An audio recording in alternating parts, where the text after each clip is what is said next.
Hi Scorpio, this is Jav. Welcome po sa ating channel.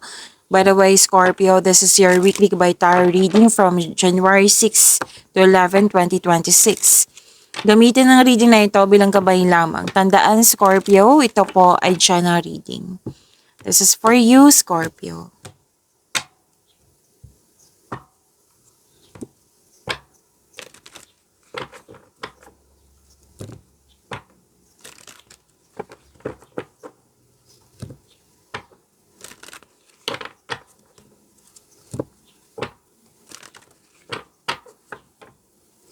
Para po ito sa iyo, Scorpio.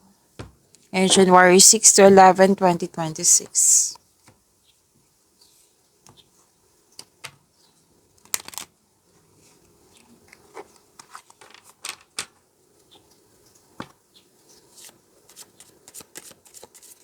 Angel number para kay Scorpio.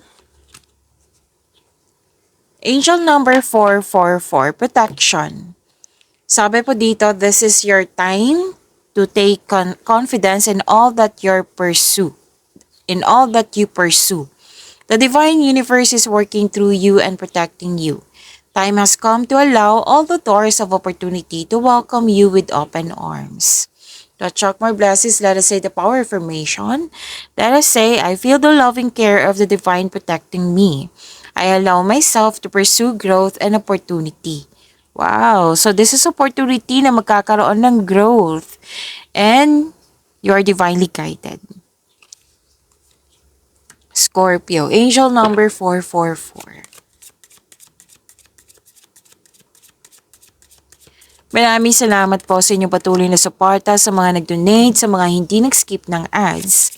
Sa mga hindi pa nag-subscribe, subscribe na po kayo at click bell notification para updated po kayo sa bagong video natin. Para sa mga gusto magpa-reading po, comment po kayo ng personal reading and check my reply sa comment section. Scorpio, ending with new beginning. Transformation po ito. Yes. At pwedeng tumiwalag ka sa may ano dito, tumiwalag or pwede din end of contract. Pwede din na tapos na yung bakasyon, tapos balik ulit sa trabaho. May nagsabi sa akin ngayon, kailangan ko sabihin. Okay, Scorpio. And okay, tulungan mo yung sarili dito Nag-let go ka, nagkaroon ng transformation. May nag-o-observe sa'yo, Scorpio. Pwede ikaw yung nag-observe. Kung hindi man, may nag-o-observe sa'yo. Mag-ingat kayo sa taong mahilig magmanipula, ha? And may new journey, adventure, or bakasyon. Or bibigyan mo ng action yung matagal mo ng plano.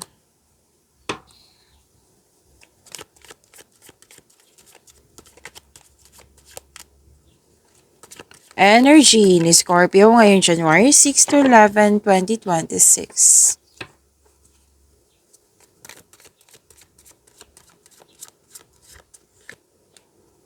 Andito po si Angel of Wisdom.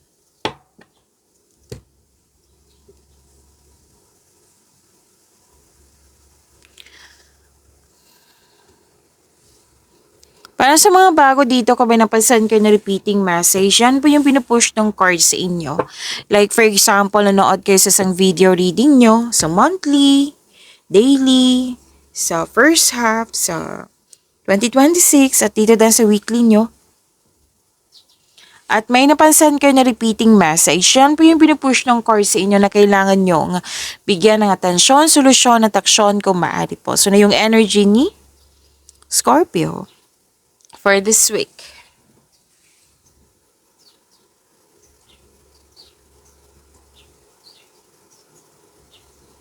Okay, may negotiation. Pwedeng may nakita kasi ako ditong allowance, sweldo, or kontrata man. Basta po negotiation, any kind of negotiation, magkakaroon siya ng successful agreement. So, may challenges ako nakikita dito, pero haharapin mo to.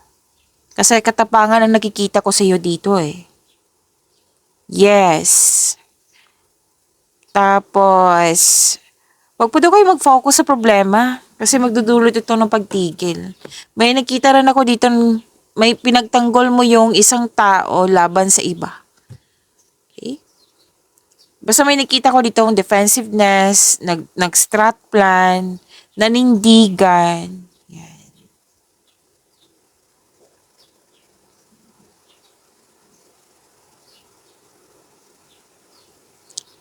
Mahigit pa to sa success eh. This is victory. Kontrolado na. Mas lumawak yung vision sa buhay. Gumagawa ka ng rules dito. Masusunod. Yes, masusunod yung gusto mo, decision, ideas, or plano. Magpapatayo ng bahay, negosyo. May structure kasi ako nakikita dito, Scorpio. Oh. So, this is career and money for this week. Andito po si Angel of Happiness.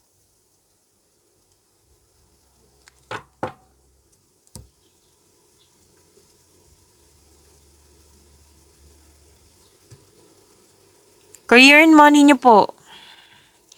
Nakikita ko dito,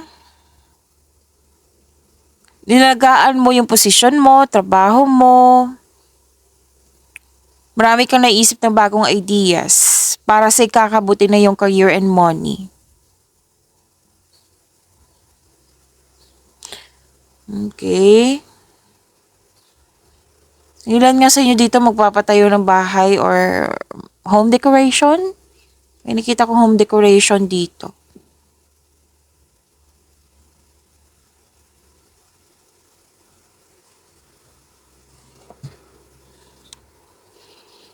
This is optimism eh. Positivity, satisfaction, success din to. Yes, exciting opportunities na parating sa iyo, magkakaroon ng financial growth, magkaka-receive po din kayo ng acknowledgement that you deserve. This is recognition. Pwede din na may bata dyan na magbibigay saya sa iyo, pwede customer mo, kliyente, or pwede din na anak, apo mo. Basta siya yung dahilan na naging happy ka, naging inspired ka. Pwede din naging business partner mo yung family member mo. Maaari din may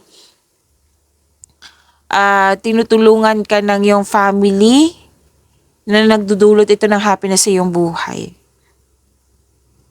Ano to? Ang ganda nito. Magandang kalusugan, kaligayahan, at kayaayang pakiramdam.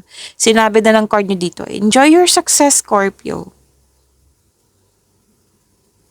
Claim nyo po. To attract more blessings, let us say the power affirmation. Let us say,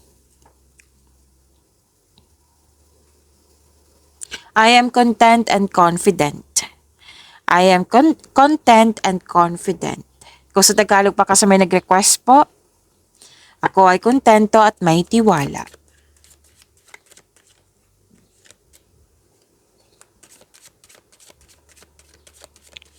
Love life, self-love, partnership, and romance. Huwag kayo matakot sa card na ito ha, kasi advice po yan. Huwag mag-isip ng masama, walang mangyayaring masama. Kundi advice po iyan, transformation po iyan. Andito po pala si Angel of Transformation.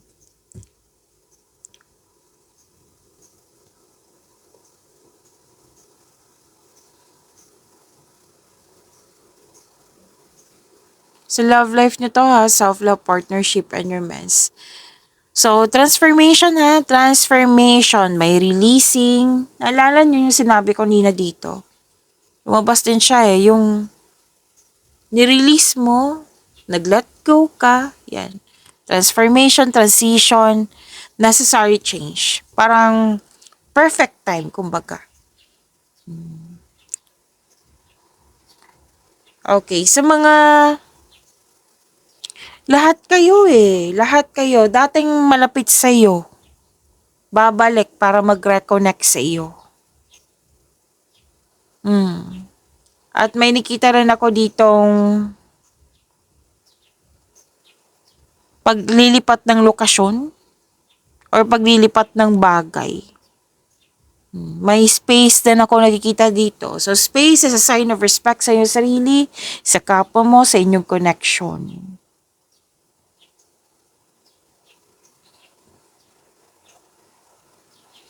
Good news to, oh. Sa mga single dyan, kasi may ligawan eh. May ligawan akong nakikita dito. Or pwedeng parating na. Pwede din nag-enjoy ka sa bagong passion mo. Para sa mga relasyon sa buhay mag-asawa, may date or outing. To attract more blessings, let us say the power affirmation, let us say, kasi andito po si Angel of Transformation. Let us say, I embrace change and new beginnings. Again, I embrace change and new beginnings. Pagyamanin niyo po yung blessings na binigay sa inyo, Scorpio. See you tomorrow. Maraming salamat po.